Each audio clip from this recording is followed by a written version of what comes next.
대통령은 헌법 개정안을 3월 26일에 발의할 수 있도록 준비에 만전을 기할 것을 지시했습니다.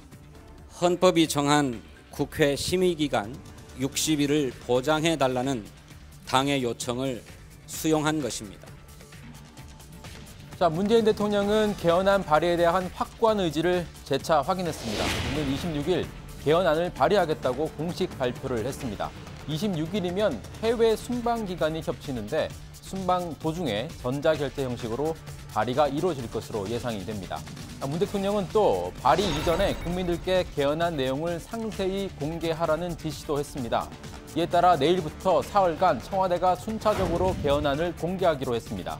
20일엔 헌법 전문과 기본권, 21일에는 지방분권과 국민 주권, 22일엔 정부 형태 등 헌법기관의 권한과 관련된 사항을 공개할 예정입니다. 자, 대통령의 개헌안 발의 때까지 이제 딱 일주일 남았습니다. 하지만 공을 넘겨받은 국회는 제대로 된 논의 테이블도 마련하지 못하고 있습니다. 오늘 여야 3당 원내대표들이 만났는데 만나자마자 언성부터 높아졌습니다. 아니 집권당이 말이야 3월 국회가 소집. 집권당은 얘기 못하게 하고 집권당 얘기하는 건 불장난이라고 그러고 그렇게 얘기하면 됩니까? 3월 달에 국회가 소집됐는데 3월 달 국회는 일방적으로 한 거 아니에요?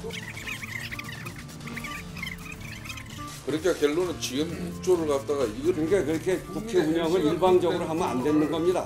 왜 접근 잡았다고 입장이 바뀌었어요? 자, 우리 안에 들어가서 싸웁시다. 싸우긴 뭘 싸워요? 가서 싸워 그냥. 더 목소리 크게 해도 여기 안 들려. 자, 민주당 우원식 원내대표의 고민은 깊어지고 있습니다. 대통령의 개헌안 발의 시점까지는 일주일밖에 남지 않았는데 전선은 점점 불리해지고 있습니다.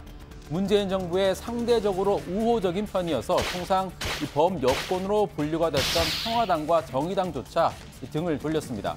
개헌 이슈에 있어서만큼은 민주당과 야사당이 대결하는 구도가 이렇게 굳어지고 있습니다. 더구나 평화당과 정의당이 오늘부터 공동교섭단체 구성 협상에 공식 착수하면서 이 구도가 더 공고해진 측면이 있습니다. 평화당과 정의당은 심지어 정치적으로 대척점에 있는 한국당과 협력할 수 있다는 입장도 나타냈습니다.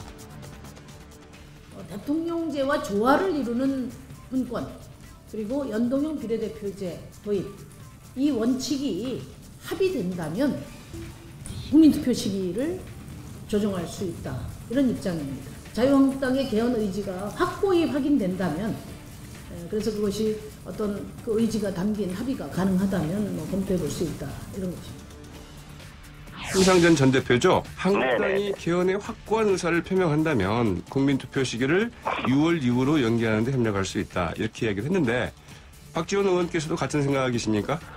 저도 같은 생각이고, 네. 심상정 대표와 개헌 문제에 대해서도 몇 차례 얘기를 했기 때문에 비슷한 생각을 가지고 있습니다.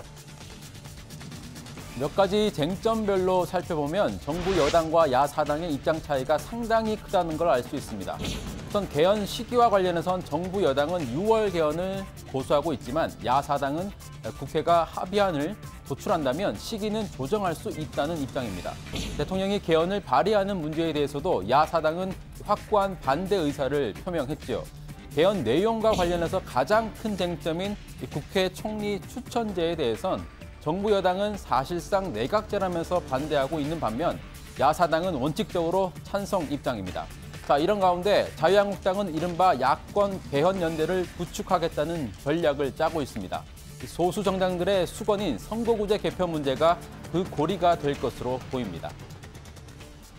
개헌 시기를 지방선거와 별개로 조절을 할 수 있다는 입장을 내놓은 민주평화당과 정의당을 향해 개헌을 선거제도 개편과 맞바꾸려 한다면서 개헌은 개헌이고 선거제도는 선거제도라고 했다고 하는데 민주당이야말로 개헌은 개헌이고 지방선거는 지방선거라고 말해주고 있습니다.